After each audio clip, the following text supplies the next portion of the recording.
92 Little Tricks for Big Success in Relationships. How to Talk to Anyone by Leil Lowndes Audiobook. Let's start. Have you ever admired those successful people who seem to have it all? You see them chatting confidently at business meetings, comfortably at social parties. They're the ones with the best jobs, the nicest spouses, the coolest friends, the biggest bank accounts, the most fashionable postcodes. But wait a minute, a lot of them aren't cleverer than you. They're not more educated than you. They're not even better looking. So what is it? Some people suspect they inherited it. Others say they married it or were just plain lucky. Tell them to think again. What it boils down to is their more skillful way of dealing with fellow human beings. You see, nobody gets to the top alone. Over the years, people who seem to have it all have captured the hearts and conquered the minds of hundreds of others who helped boost them, rung by rung, to the top of whatever corporate or social ladder they chose. Wannabes wandering around at the foot of the ladder often gaze up and complain that the big boys and big girls at the top are snobs. When big players don't give them their friendship, love, or business, they call them cliquish or accuse them of belonging to an old boy network. Some grumble they hit their heads against a glass ceiling. The complaining little leaguers never realize the rejection was their own fault. They'll never know they blew the affair, the friendship, or the deal due to their own communications fumbles. Why don't they see it? Because some of the moves big winners make are so smooth, so subtle, it takes another big winner to recognize them. The old boys, in the days when top management was, unfortunately, mainly old boys, complimented each other by saying, "Buddy, you ain't no accident." They bestowed this slang tribute with a tinge of jealousy when one old boy saw some sensitive act the other had executed.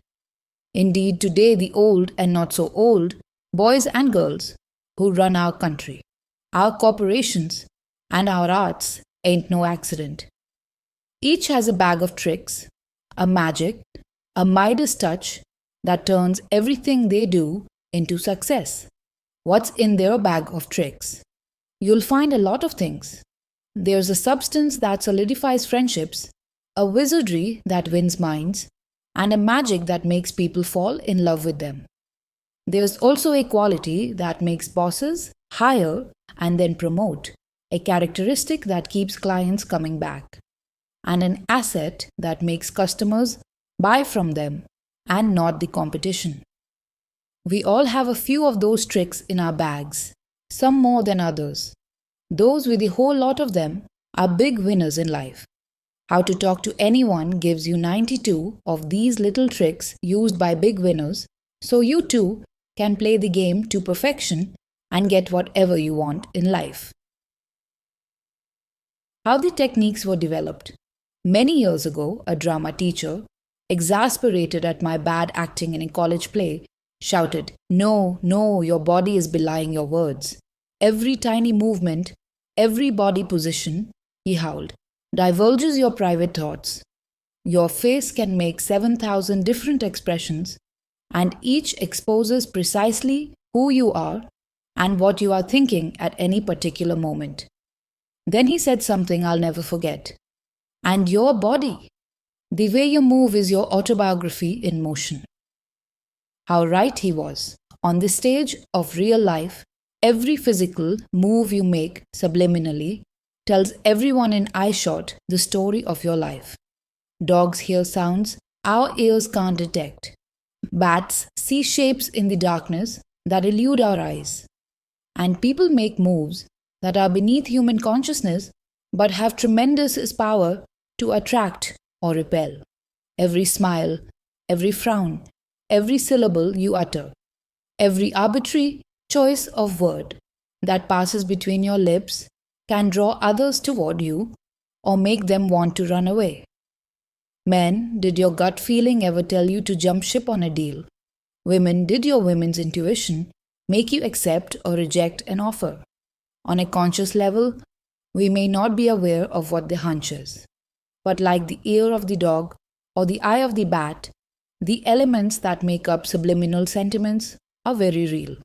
Imagine, please, two humans in a complex box wired with circuits to record all the signals flowing between the two.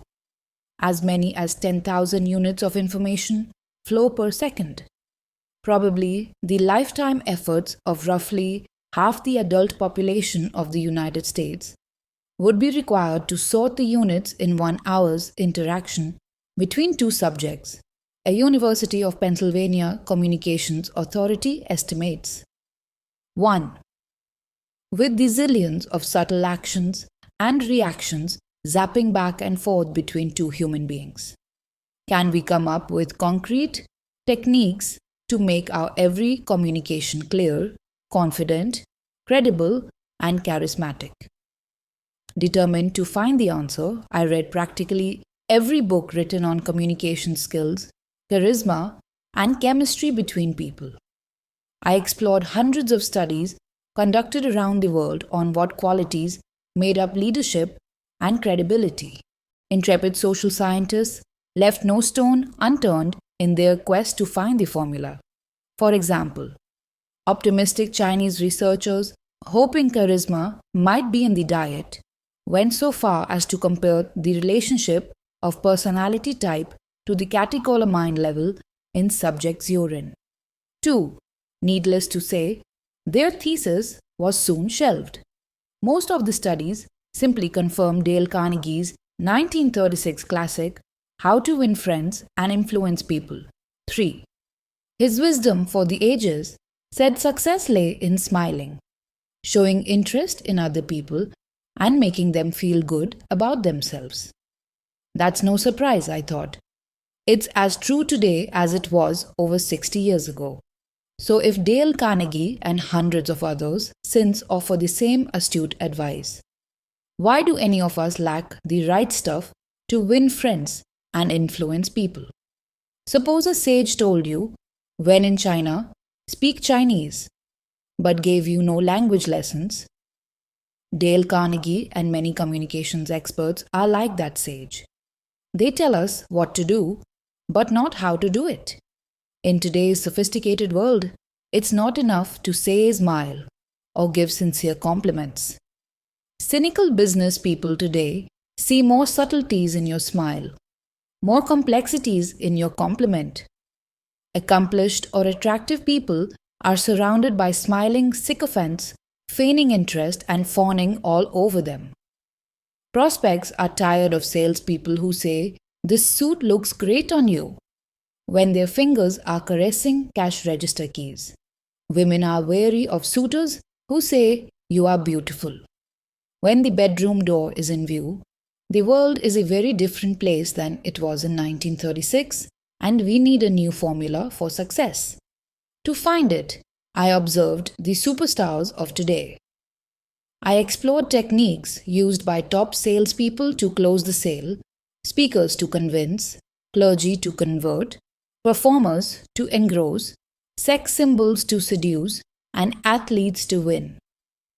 I found concrete building blocks to the elusive qualities that lead to their success. Then I broke them down into easily digestible, use-you-can-use techniques. I gave each a name that will quickly come to mind when you find yourself in a communications conundrum. As I developed the techniques, I began sharing them with audiences around the US. Participants in my communication seminars gave me their ideas. My clients, many of them CEOs of Fortune 500 companies, enthusiastically offered their observations. When I was in the presence of the most successful and beloved leaders, I analyzed their body language, their facial expressions. I listened carefully to their casual conversations, their timing, and their choice of words. I watched as they dealt with their families, their friends, their associates, and their adversaries. Every time I detected a little nip of magic in their communicating, I asked them to pluck it out with tweezers and expose it to the bright light of consciousness. We analyzed it together, and I then turned it into a technique others could duplicate and profit from. In this book are my findings and the strokes of some of those very effective folks. Some are subtle, some are surprising, but all are achievable. When you master them, everyone from new acquaintances to family, friends, and business associates will happily open their hearts, their homes, their companies, even their wallets to give you whatever they can. There's a bonus. As you sail through life with your new communication skills, you'll look back and see some very happy givers smiling in your wake. There are two kinds of people in this life: those who walk into a room and say, "Well, here I am," and those who walk in and say, "Ah, there you are." Part 1. You only have 10 seconds to show you're a somebody. The incredible, inescapable, unique essence of you. The moment two humans lay eyes on each other has awesome potency. The first sight of you is a brilliant holograph. It burns its way into your new acquaintance's eyes and can stay emblazoned in his or her memory forever. Artists are sometimes able to capture this quicksilver, fleeting emotional response. I have a friend, Robert Grossman, an accomplished caricature artist who draws regularly for Forbes, Newsweek, Sports Illustrated, Rolling Stone, and other popular North American publications. Bob has a unique gift for capturing not only the physical appearance of his subjects, but zeroing in on the essence of their personalities. The bodies and souls of hundreds of luminaries radiate from his sketchpad. One glance at his caricatures of famous people, and you can see, for instance, the insecure arrogance of Madonna, the imperiousness of Newt Gingrich, the bitchiness of Leona Helmsley. Sometimes at a party, Bob will do a quick sketch on a cocktail napkin of a guest. Hovering over Bob's shoulder, the onlookers gasp as they watch their friend's image and essence materialize before their eyes. When he's finished drawing, he puts his pen down and hands the napkin to the subject. Often a puzzled look comes over the subject's face. He or she usually mumbles some politeness like, "Well, that's great, but it really isn't me." The crowd's convincing crescendo of, "Oh, yes, it is," drowns the subject out and squelches any lingering doubt. The confused subject is left to stare back at the world's view of himself or herself in the napkin. Once, when I was visiting Bob's studio, I asked him how he could capture people's personalities so well. He said, "It's simple. I just look at them." "No," I asked, "how do you capture their personalities? Don't you have to do a lot of research about their lifestyle, their history?" "No, I told you, Leil. I just look at them." "Huh?" He went on to explain. Almost every facet of people's personalities is evident from their appearance, their posture, the way they move. "For instance," he said, calling me over to a file where he kept his caricatures of political figures. "See," Bob said, pointing to angles on various presidential body parts, "here's the boyishness of Clinton, showing me his half smile, the awkwardness of George Bush, pointing to his shoulder angle, the charm of Reagan, putting his finger on the ex-president's smiling eyes, the shiftiness of Nixon, pointing to the furtive tilt of his head." Digging a little deeper into his file, he pulled out Franklin Delano Roosevelt and, pointing to the nose high in the air, "Here's the pride of FDR." It's all in the face and the body. First impressions are indelible. Why? Because in our fast-paced information overload world of multiple stimuli bombarding us every second, people's heads are spinning. They must form quick judgments to make sense of the world and get on with what they have to do. So, whenever people meet you, they take an instant mental snapshot. That image of you becomes the data they deal with for a very long time. Your body shrieks before your lips can speak. Is their data accurate? Amazingly enough, yes, even before your lips part and the first syllable escapes, the essence of you has already axed its way into their brains. The way you look and the way you move is more than 80% of someone's first impression of you. Not one word need be spoken. I've lived and worked in countries where I didn't speak the native language. Yet, without one understandable syllable spoken between us, the years proved my first impressions were on target. Whenever I met new colleagues, I could tell instantly how friendly they felt toward me, how confident they were, and approximately how much stature they had in the company. I could sense, just from seeing them move, which were the heavyweights and which were the welterweights. I have no extrasensory skill. You'd know too. How? Because before you have had time to process a rational thought, you get a sixth sense about someone. Studies have shown emotional reactions occur even before the brain has had time to register what's causing that reaction. 4. Thus, the moment someone looks at you, he or she experiences a massive hit, the impact of which lays the groundwork for the entire relationship. Bob told me he captures that first hit in creating his caricatures. Deciding to pursue my own agenda for how to talk to anyone, I asked Bob, if you wanted to portray somebody really cool, intelligent, strong, charismatic, principled, fascinating, caring, interested in other people. Easy, Bob interrupted. He knew precisely what I was getting at. Just give him great posture, a heads up look, a confident smile, and a direct gaze. It's the ideal image for somebody who's a somebody. How to look like a somebody? A friend of mine, Karen, is a highly respected professional in the home furnishings business. Her husband is an equally big name in the communications field. They have two small sons. Whenever Karen is at a home furnishings industry event, everyone pays deference to her. She's a very important person in that world. Her colleagues at conventions jostle for position just to be seen casually chatting with her, and they hope be photographed rubbing elbows with her for industry bibles like home furnishings, executive and furniture world. Yet, Karen complains when she accompanies her husband to communications functions, she might as well be a nobody. When she takes her kids to school functions, she's just another mom. She once asked me, Leil, how can I stand out from the crowd so people who don't know me will approach me and at least assume I'm an interesting person? The techniques in this section accomplish precisely that.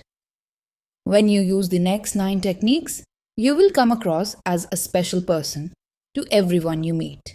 You will stand out as a somebody in whatever crowd you find yourself in, even if it's not your crowd. Let's start with your smile. The flooding smile. Smile quick or smile special. In 1936, one of Dale Carnegie's 6 musts in How to Win Friends and Influence People was smile. His edict has been echoed each decade by practically every communications guru who ever put pen to paper or mouth to microphone. However, at the turn of the millennium, it's high time we re-examine the role of the smile in high-level human relations.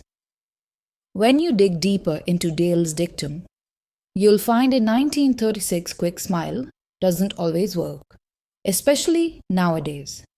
The old-fashioned instant grin carries no weight with today's sophisticated crowd. Look at world leaders, negotiators, and corporate giants. Not a smiling sycophant among them. Key players in all walks of life enrich their smile, so when it does erupt, it has more potency and the world smiles with them. Researchers have catalogued dozens of different types of smiles. They range from the tight rubber band of a trapped liar to the soft, squishy smile of a tickled infant. There are warm smiles and cold smiles. There are real smiles and fake smiles. You've seen plenty of those plastered on the faces of friends who say they're delighted you decided to drop by, and presidential candidates visiting your city who say they're thrilled to be in a. Big winners know their smile is one of their most powerful weapons, so they fine tuned it for maximum impact. How to fine tune your smile? I have an old college friend named Missy who just last year took over her family business, a company supplying corrugated boxes to manufacturers. One day she called saying she was coming to New York to court new clients, and she invited me to dinner with several of her prospects. I was looking forward to once again seeing my friend's quicksilver smile and hearing her contagious laugh. Missy was an incurable giggler, and that was part of her charm. When her dad passed away last year, she told me she was taking over the business. I thought Missy's personality was a little bubbly to be a CEO in a tough business. But hey, what do I know about the corrugated box biz? She, I, and 3 of her potential clients met in the cocktail lounge of a midtown restaurant, and as we led them into the dining room, Missy whispered in my ear, "Please call me Melissa tonight." Of course, I winked back. Not many company presidents are called Missy. Soon after the maitre d' seated us, I began noticing Melissa was a very different woman from the giggling girl I'd known in college. She was just as charming. She smiled as much as ever. Yet something was different. I couldn't quite put my finger on it. Although she was still effervescent, I had the distinct impression everything Melissa said was more insightful and sincere. She was responding with genuine warmth to her prospective clients, and I could tell they liked her too. I was thrilled because my friend was scoring a knockout that night. By the end of the evening, Melissa had 3 big new clients. Afterward, alone with her in the cab, I said, "Missy, you've really come a long way since you took over the company. Your whole personality has developed, well, a really cool, sharp, corporate edge." Only one thing has changed," she said. "What's that?" "My smile," she said. "Your what?" I asked incredulously. "My smile," she repeated as though I hadn't heard her. "You see," she said with a distant look coming into her eyes, "when Dad got sick and knew in a few years I'd have to take over the business, he sat me down and had a life-changing conversation with me. I'll never forget his words. Dad said, 'Missy, honey, remember that old song? I loves ya honey, but your feet's too big.' Well, if you're going to make it big in the box business, let me say, I loves ya honey, but your smile's too quick." He then brought out a yellowed newspaper article quoting a study he'd been saving to show me when the time was right. It concerned women in business. The study showed women who were slower to smile in corporate life were perceived as more credible. As Missy talked, I began to think about women like Margaret Thatcher, Indira Gandhi, Golda Meir, Madeleine Albright, and other powerful women of their ilk. True, they were not known for their quick smiles, Missy continued. The study went on to say a big, warm smile is an asset, but only when it comes a little slower, because then it has more credibility.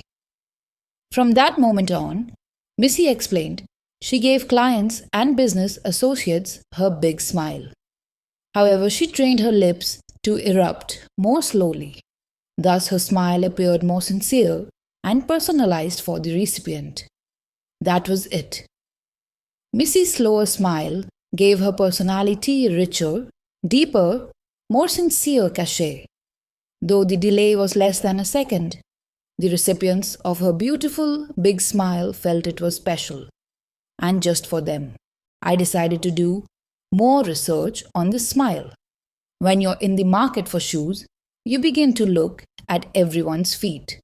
When you decide to change your hairstyle, you look at everyone's haircut. Well, for several months, I became a steady smile watcher. I watched smiles on the street. I watched smiles on TV. I watched the smiles of politicians, the clergy, corporate giants, and world leaders.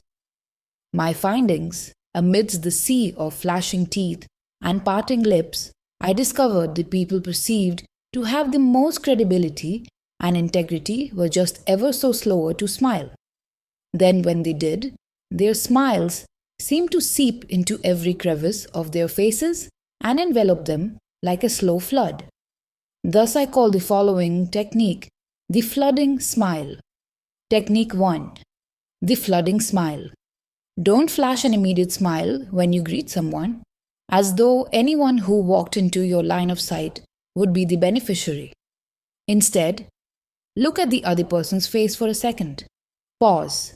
Soak in their persona. Then let a big, warm, responsive smile flood over your face and overflow into your eyes. It will engulf the recipient like a warm wave. The split-second delay convinces people your flooding smile is genuine and only for them. Let us now travel but a few inches north to two of the most powerful communications tools you possess: your eyes. Sticky eyes. How to detonate those grenades resting on your nose. It's only a slight exaggeration to say Helen of Troy could sink ships with her eyes, and Davy Crockett could stare down a bear. Your eyes are personal grenades that have the power to detonate people's emotions. Just as martial arts masters register their fists as lethal weapons, you can register your eyes as psychological lethal weapons when you master the following eye contact techniques. Big players in the game of life look beyond the conventional wisdom that teachers keep good eye contact. For one, they understand that to certain suspicious or insecure people, intense eye contact can be a virulent intrusion. When I was growing up, my family had a Haitian housekeeper whose fantasies were filled with witches, warlocks, and black magic. Zola refused to be left alone in a room with Louis, my Siamese cat. Louis looks right through me, sees my soul, she'd whisper to me fearfully. In some cultures, intense eye contact is sorcery. In others, staring at someone can be threatening or disrespectful. Realizing this, big players in the international scene prefer to pack a book on cultural body language differences in their carry-on rather than a Berlitz phrasebook. In our culture, however, big winners know exaggerated eye contact can be extremely advantageous, especially between the sexes. In business, even when romance is not in the picture, strong eye contact packs a powerful wallop between men and women. A Boston center conducted a study to learn the precise effect. 5. The researchers asked opposite sex individuals to have a 2-minute casual conversation. They tricked half their subjects into maintaining intense eye contact by directing them to count the number of times their partner blinked. They gave the other half of the subjects no special eye contact directions for the chat. When they questioned the subjects afterward, the unsuspecting blinkers reported significantly higher feelings of respect and fondness for their colleagues who, unbeknown to them, had simply been counting their blinks. I've experienced the closeness intense eye contact engenders with a stranger firsthand. Once, when giving a seminar to several hundred people, one woman's face in the crowd caught my attention. The participant's appearance was not particularly unique, yet she became the focus of my attention throughout my talk. Why? Because not for one moment did she take her eyes off my face. Even when I finished making a point and was silent, her eyes stayed hungrily on my face. I sensed she couldn't wait to savor the next insight to spout from my lips. I loved it. Her concentration An obvious fascination inspired me to remember stories and make important points I'd long forgotten. Right after my talk, I resolved to seek out this new friend who was so enthralled by my speech. As people were leaving the hall, I quickly sidled up behind my big fan. "Excuse me," I said. My fan kept walking. "Excuse me," I repeated a tad louder. My admirer didn't vary her pace as she continued out the door. I followed her into the corridor and tapped her shoulder gently. This time, she whirled around with a surprised look on her face. I mumbled some excuse about my appreciating her concentration on my talk and wanting to ask her a few questions. "Did you get much out of the seminar?" I ventured. "Well, not really," she answered candidly. "I had difficulty understanding what you were saying because you were walking around on the platform facing different directions." In a heartbeat, I understood. The woman was hearing impaired. I did not captivate her as I had suspected. She was not intrigued by my talk as I had hoped. The only reason she kept her eyes glued on my face was because she was struggling to read my lips. Nevertheless, her eye contact had given me such pleasure and inspiration during my talk that, tired as I was, I asked her to join me for a coffee. I spent the next hour recapping my entire seminar just for her. Powerful stuff, this eye contact. Sticky eyes also means intelligent eyes. There is yet another argument for intense eye contact. In addition to awakening feelings of respect and affection, maintaining strong eye contact gives you the impression of being an intelligent and abstract thinker. Because the abstract thinkers integrate incoming data more easily than concrete thinkers, they can continue looking into someone's eyes even during the silences. Their thought processes are not distracted by peering into their partner's peepers. 6. Back to our valiant psychologists. Yale University researchers, thinking they had the unswerving truth about eye contact, conducted another study which they assumed would confirm the more eye contact, the more positive feelings. This time they directed subjects to deliver a personally revealing monologue. They asked the listeners to react with a sliding scale of eye contact while their partners talked. The results? All went as expected when women told their personal stories to women. Increased eye contact encouraged feelings of intimacy, but whoops, it wasn't so with the men. Some men felt hostile when stared at too long by another man. Other men felt threatened. Some few even suspected her partner was more interested than he should be and wanted to slug him. Your partner's emotional reaction to your profound gaze has a biological base. When you look intently at someone, it increases their heartbeat and shoots an adrenaline-like substance gushing through their veins. 7. This is the same physical reaction people have when they start to fall in love. And when you consciously increase your eye contact, even during normal business or social interaction, people will feel they have captivated you. Men talking to women and women talking to men or women use the following technique, which I call sticky eyes, for the joy of the recipient and for your own advantage. Men, I'll have a man-to-man modification of this technique for you in a moment. Technique 2. Sticky eyes. Pretend your eyes are glued to your conversation partners with sticky warm toffee. Don't break eye contact even after he or she has finished speaking. When you must look away, do it ever so slowly, reluctantly, stretching the gooey toffee until the tiny string finally breaks. What about men's eyes? Now, gentlemen, when talking to men, you too can use sticky eyes. Just make them a little less sticky when discussing personal matters with other men, lest your listener feel threatened or misinterpret your intentions. But do increase your eye contact slightly more than normal with men on day-to-day communications and a lot more when talking to women. It broadcasts a visceral message of comprehension and respect. I have a friend, Sammy, a salesman who unwittingly comes across as an arrogant chap. He doesn't mean to, but sometimes his brusque manner makes it look like he's running roughshod over people's feelings. Once, while we were having dinner together in a restaurant, I told him about the sticky eyes technique. I guess he took it to heart. When the waiter came over, Sammy, uncharacteristically, instead of bluntly blurting out his order with his nose in the menu, looked at the waiter. He smiled, gave his order for the appetizer, and kept his eyes on the waiters for an extra second before looking down again at the menu to choose the main dish. I can't tell you how different Sammy seemed to me just then.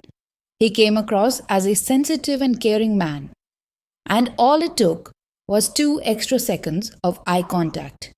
I saw the effect it had on the waiter too. We received exceptionally gracious service the rest of the evening. A week later, Sammy called me and said, "Leil, sticky eyes has changed my life. I've been following it to a T. With women, I make my eyes real sticky. And with men, slightly sticky. And now everybody's treating me with such deference. I think it's part of the reason I've made more sales this week than all last month." If you deal with customers or clients in your professional life, sticky eyes is a definite boon to your bottom line. To most people in our culture, profound eye contact signals trust, knowledge, and "I'm here for you" attitude. Let's carry sticky eyes one step further. Like a potent medicine that has the power to kill or cure, the next eye contact technique has the potential to captivate or annihilate. Epoxy eyes bring on the big guns. Now we haul in the heavy eyeball artillery. Very sticky eyes or superglue eyes. Let's call them epoxy eyes. Big bosses use epoxy eyes to evaluate employees. Police investigators use epoxy eyes to intimidate suspected criminals. And clever Romeos use epoxy eyes to make women fall in love with them. If romance is your goal, epoxy eyes is a proven aphrodisiac. The epoxy eyes technique takes at least 3 people to pull off: you, your target, and one other person. Here's how it works. Usually, when you're chatting with 2 or more people, you gaze at the person who is speaking. However, the epoxy eyes technique suggests you concentrate on the listener, your target, rather than the speaker. This slightly disorients target, and he or she silently asks, "Why is this person looking at me instead of the speaker?" Target senses you are extremely interested in his or her reactions. This can be beneficial in certain business situations when it is appropriate that you judge the listener. Human resources professionals often use epoxy eyes, not as a technique, but because they are sincerely interested in a prospective employee's reaction to certain ideas being presented. Lawyers, bosses, police investigators, psychologists, and others who must examine subjects' reactions also use epoxy eyes for analytical purposes.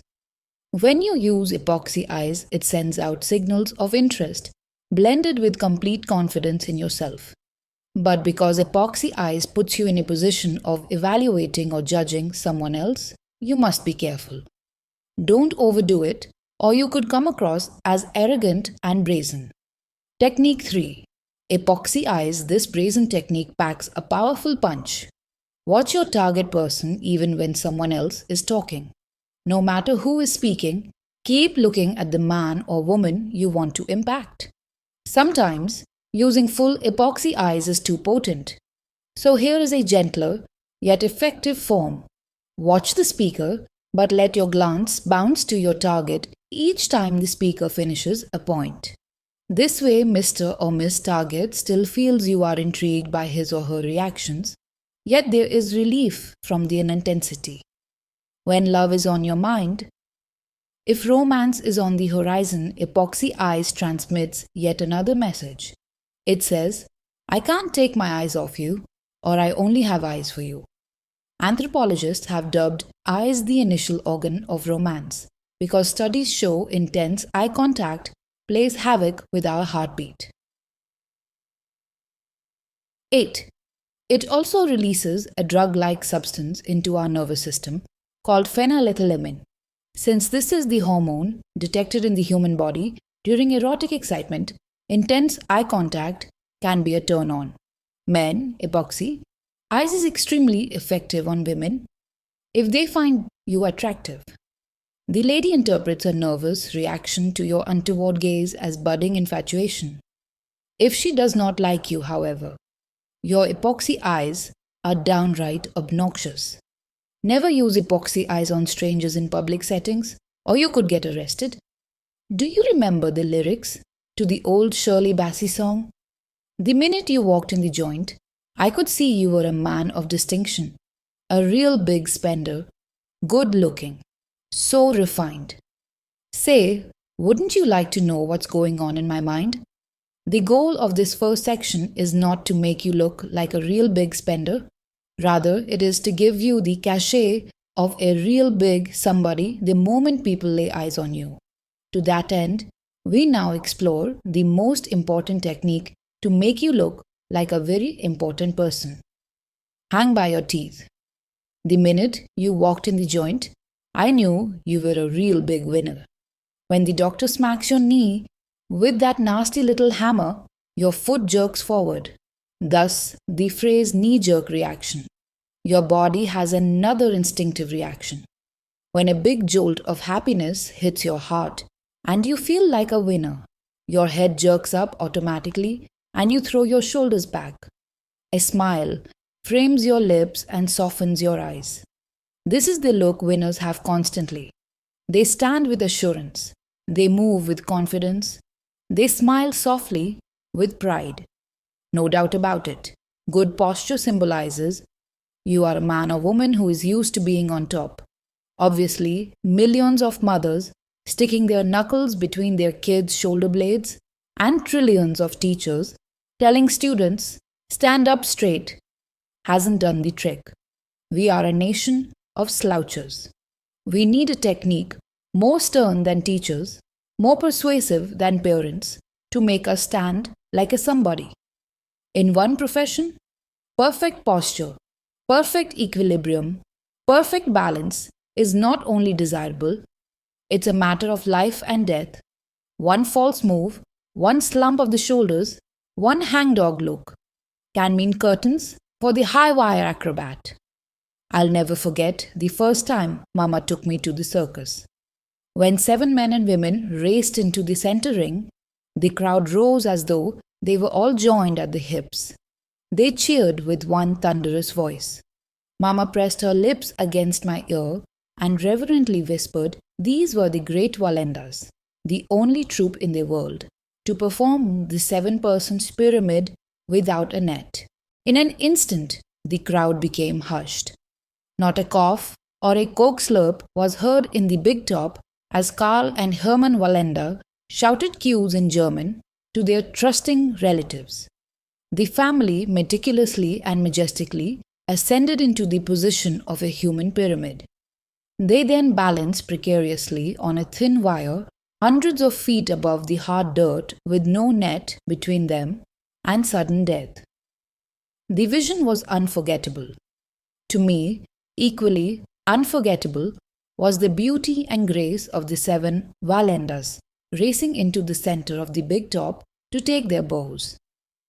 Each perfectly aligned head high, shoulders back, standing so tall it still didn't seem like their feet were touching the ground. Every muscle in their bodies defined pride, success, and their joy of being alive. Still, here is a visualization technique to get your body looking like a winner who is in the habit of feeling that pride, success, and joy of being alive. Your posture is your biggest success barometer. Imagine you are a world-renowned acrobat, master of the Iron Jaw act, waiting in the wings of the Ringling Brothers and Barnum and Bailey circus. Soon you will dart into the center ring to captivate the crowd with the precision and balance of your body. Before walking through any door, the door to your office, a party, a meeting, even your kitchen, picture a leather bit hanging by a cable from the frame. It is swinging just an inch higher than your head. As you pass through the door, throw your head back and chomp on the imaginary dental grip, which first pulls your cheeks back into a smile and then lifts you up. As you ascend high above the gasping crowd, your body is stretched into perfect alignment. Head high, shoulders back, torso out of hips, feet weightless. At the zenith of the tent, you spin like a graceful top, to the amazement and admiration of the crowd craning their necks to watch you. Now you look like a somebody. One day, to test hang by your teeth, I decided to count how many times I walked through a doorway. 60 times, even at home. You calculate, twice out your front door, twice in, 6 times to the bathroom, 8 times to the kitchen, and through countless doors at your office. It adds up.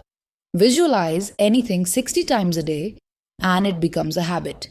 Habitual good posture is the first mark of a big winner. Technique 4. Hang by your teeth.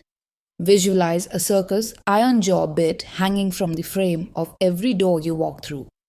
Take a bite and, with it firmly between your teeth, let it swoop you to the peak of the big top. When you hang by your teeth, every muscle is stretched into perfect posture position. You are now ready to float into the room to captivate the crowd or close the sale, or maybe just settle for looking like the most important somebody in the room. You now have all the basics Bob the artist needs to portray you as a big winner. Like he said, great posture, a heads-up look, a confident smile, and a direct gaze. The ideal image for somebody who's a somebody.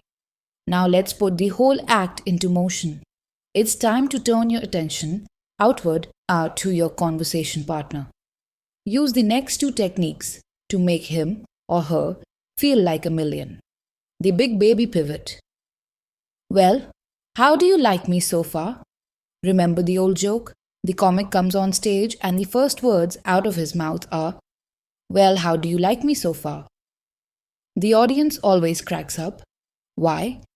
Because we all silently ask that question. Whenever we meet someone, we know, consciously or subconsciously, how they're reacting to us.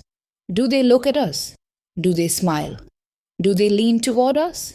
Do they somehow recognize how wonderful and special we are? We like those people. They have good taste. Or do they turn away, obviously unimpressed by our magnificence? The cretins. 2 people getting to know each other are like little puppies sniffing each other out. We don't have tails that wag or hair that bristles, but we do have eyes that narrow or widen, and hands that flash knuckles or subconsciously soften in the palms up I submit position. We have dozens of other involuntary reactions that take place in the first few moments of togetherness. Attorneys conducting voir dire are exquisitely aware of this. They pay close attention to your instinctive body reactions. They watch to see how fully you are facing them and just how far forward or back you're leaning while answering their questions. They check out your hands. Are they softly open, palms up, signifying acceptance of the ideas they're expressing? Or are you making a slight fist, knuckles out, signaling rejection? They scrutinize your face for the split seconds you break eye contact when discussing relevant subjects, like your feelings on big awards for damages or the death penalty. Sometimes attorneys bring along a legal assistant whose sole job is to sit on the sidelines and take precise note of your every fidget. An interesting aside, trial lawyers often choose women to do this twitch and turn spying job because traditionally females are sharper observers of subtle body cues than males. Women more sensitive to emotions than men often ask their husbands, "Is something bothering you, honey?" These super sensitive women accuse their husbands of being so insensitive to emotions that they wouldn't notice anything is wrong until their neckties are drenched in her tears. The attorney and the assistant then review your score on the dozens of subconscious signals you flashed.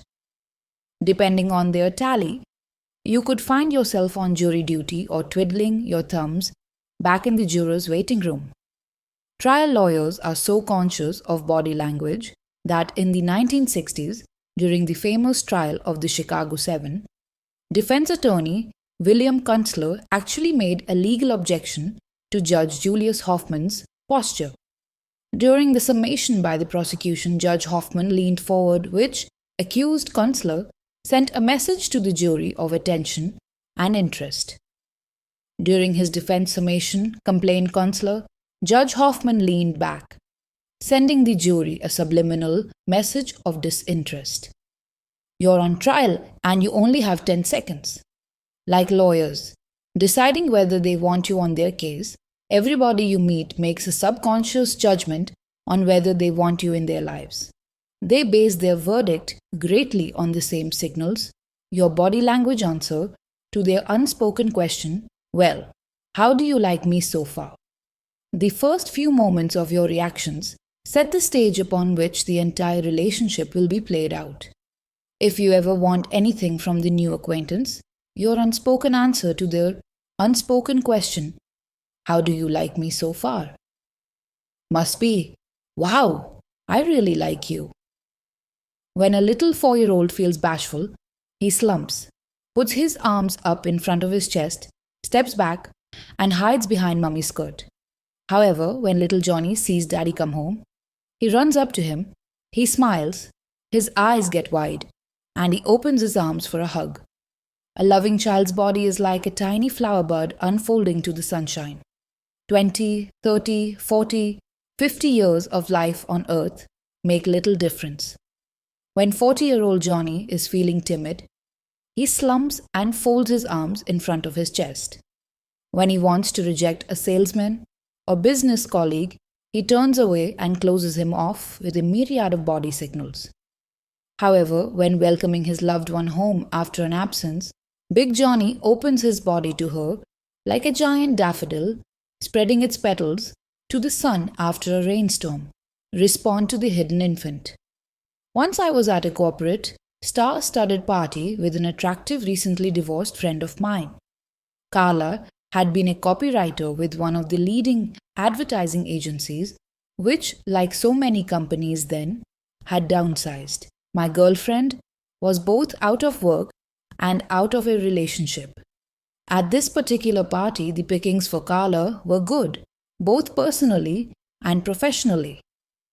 Several times as Carla and I stood talking, one good-looking corporate male beast or another would find himself within a few feet of us. More often than not, one of these desirable males would flash his teeth at Carla. She sometimes graced the tentatively courting male with a quick smile over her shoulder, but then she'd turn back to our mundane conversation as though she were hanging on my every word. I knew she was trying not to look anxious, but inside, Carla was crying out, "Why doesn't he come and speak to us?" Right after one prize corporate, Big Cat smiled but, due to Carla's minimal reaction, wandered back into the social jungle. I had to say, "Carla, do you know who that was? He's the head of the Young and Rubicam in Paris. They are looking for copywriters willing to relocate. And he's single," Carla moaned. Just then, we heard a little voice down by Carla's left knee. "Hello?" We looked down simultaneously. Little 5-year-old Willie, the hostess's adorable young son, was tugging on Carla's skirt, obviously craving attention. "Well, well, well!" Carla cried out, a big smile erupting all over her face. Carla turned toward him. Carla kneeled down.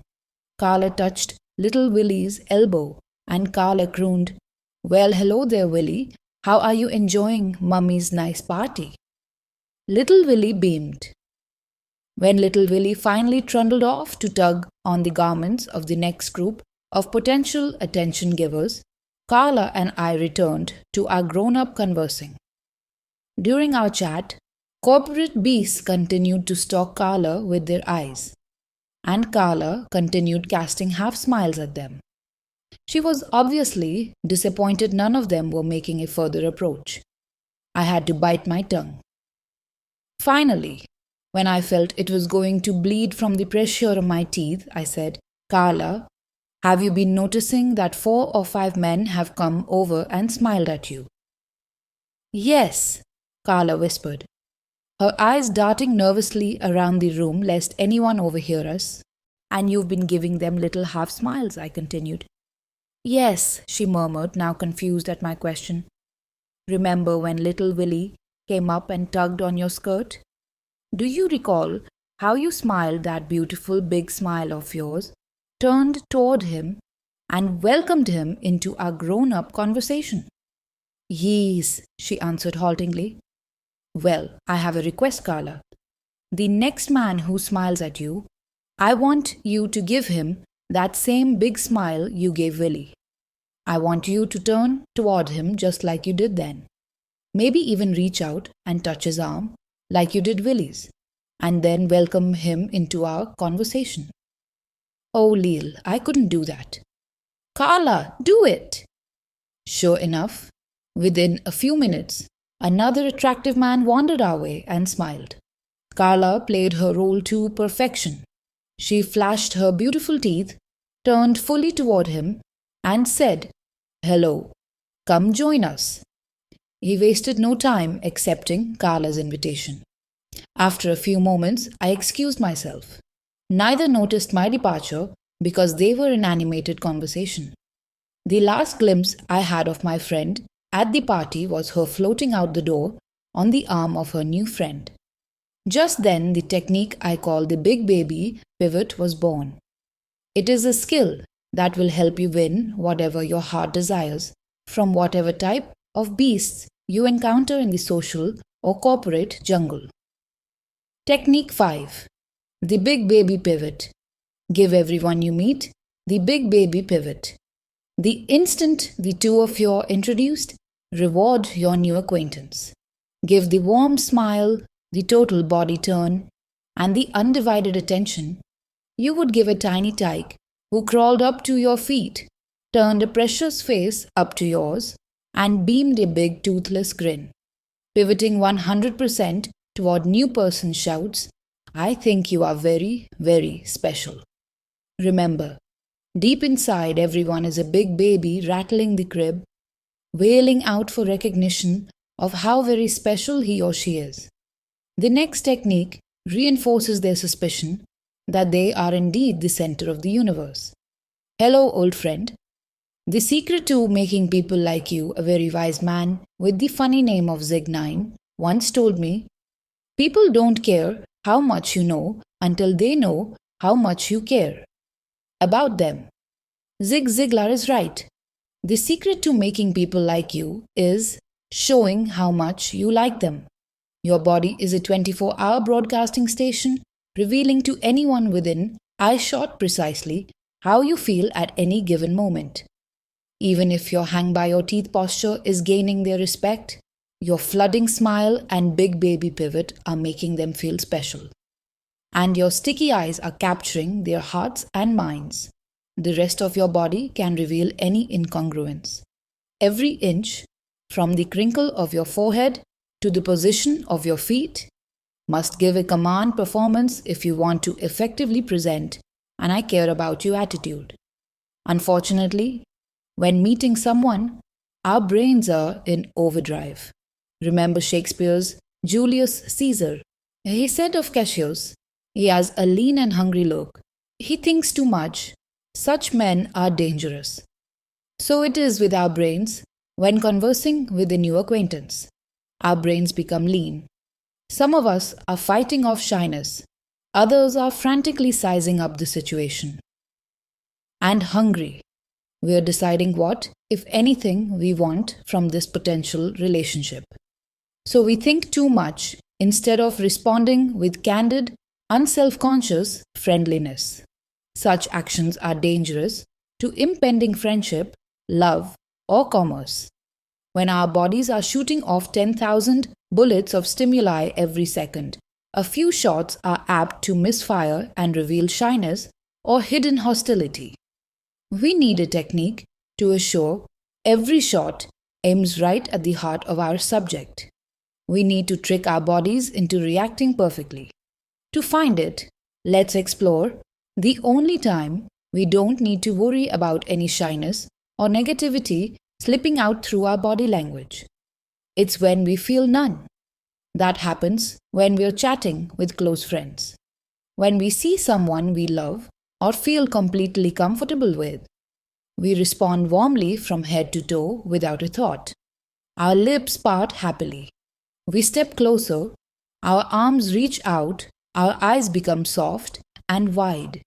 Even our palms turn up and our bodies turn fully toward our dear friend. How to trick your body into doing everything right. Here's a visualization technique that accomplishes all that. It guarantees that everyone you encounter will feel your warmth. I call it hello old friend. When meeting someone, play a mental trick on yourself. In your mind's eye, see him or her as an old friend, someone you had a wonderful relationship with years ago. But somehow you lost track of your friend. You tried so hard to find your good buddy, but there was no listing in the phone book, no information online. None of your mutual friends had a clue. Suddenly, wow, what a surprise after all those years, the two of you are reunited. You are so happy. That's where the pretending stops. Obviously, you are not going to try to convince new person that the two of you are really old friends. You are not going to hug and kiss and say, "Great to see you again," or "How have you been all these years?" You merely say, "Hello, how do you do? I am pleased to meet you." But inside, it's a very different story. You will amaze yourself. The delight of rediscovery fills your face and buoys up your body language. I sometimes jokingly say if you were a light, you'd beam on the other person. If you were a dog, you'd be wagging your tail. You make new person feel very special indeed. Technique 6. Hello old friend. When meeting someone, imagine he or she is an old friend, an old customer, an old beloved, or someone else you had great affection for. How sad the vicissitudes of life tore you two asunder. But holy mackerel, now the party, the meeting, the convention has reunited you with your long-lost old friend. The joyful experience starts a remarkable chain reaction in your body, from the subconscious softening of your eyebrows to the positioning of your toes and everything between. In my seminars, I first have people introduce themselves to another participant before they've learned the hello old friend technique. The group chats as though at a pleasant, semi-formal gathering. Later, I ask them to introduce themselves to another stranger, imagining they are old friends. The difference is extraordinary. When they are using hello old friend, the room comes alive. The atmosphere is charged with good feeling. The air sparkles with happier, high energy people. They are standing closer, laughing more sincerely, and reaching out to one another. I feel like I'm attending a terrific bash that's been going on for hours. Not a word need be spoken. The hello old friend technique even supersedes language. Whenever you're traveling in countries where you don't speak the native tongue, be sure to use it. If you find yourself with a group of people who are all speaking a language unknown to you, just imagine them to be a group of your old friends. Everything is fine except that they momentarily forgot how to speak English. In spite of the fact you won't understand a word, your whole body still responds with congeniality and acceptance. I've used the hello old friend technique while traveling in Europe. Sometimes my English speaking friends who live there tell me their European colleagues say I am the friendliest American they've ever met.